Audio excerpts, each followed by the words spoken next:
Hi everyone, my name is Alexandra Celli. This is my EDG 501 final presentation. The course was with Dr. Sheedy during summer term 2 in 2020.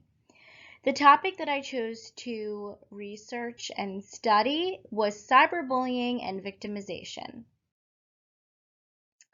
What is cyberbullying and victimization, and why is it important that we research and study bullying and cyber victimization?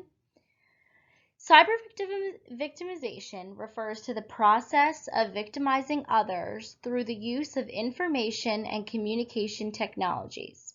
In simpler terms, when particularly talking about its role in education, this is the unkind words and actions that students say or that they do to another student online.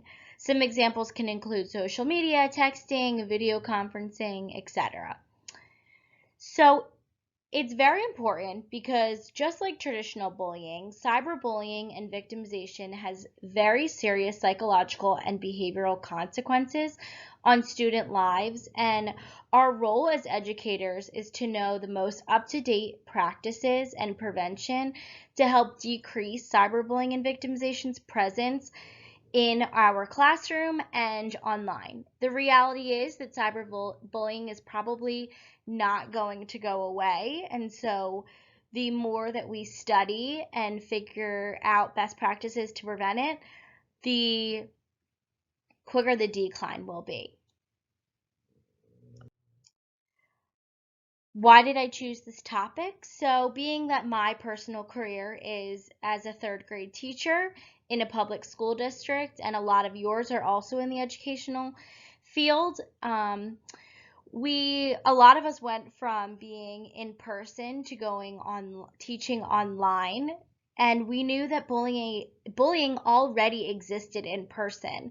But I was curious as to what it was going to look like online, what I should be aware of while I'm teaching online, and what ways that I can preemptively, at the beginning of this next year, if I'm faced with having to teach online, what to look out for and how to prepare my students to recognize what cyberbullying looks like and feels like, and so that they are not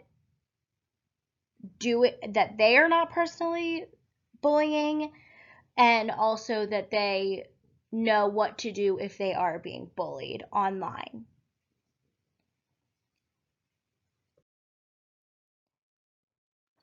So here are some of my general thoughts about cyberbullying and victimization and what I learned from my research. Cyberbullying and victimization is something that every student will face sometime in their life. So whether it's during their educational career in our classroom or not at all during their educational career, they need to be aware of the dangers and how to take control of their safety online. There are both serious short and long-term effects. After evaluating both qualitative and quantitative articles, one article focused on elementary school students and the other was focusing on studying middle and high school students that both took place in public schools. It really became more apparent to me that students of all ethnicity, age, gender, and sexuality are all victims. There are two different types of ways that researchers like to categorize the way that students deal with bullying and victimization, one of which is problem-focused coping and the other is emotion-focused coping.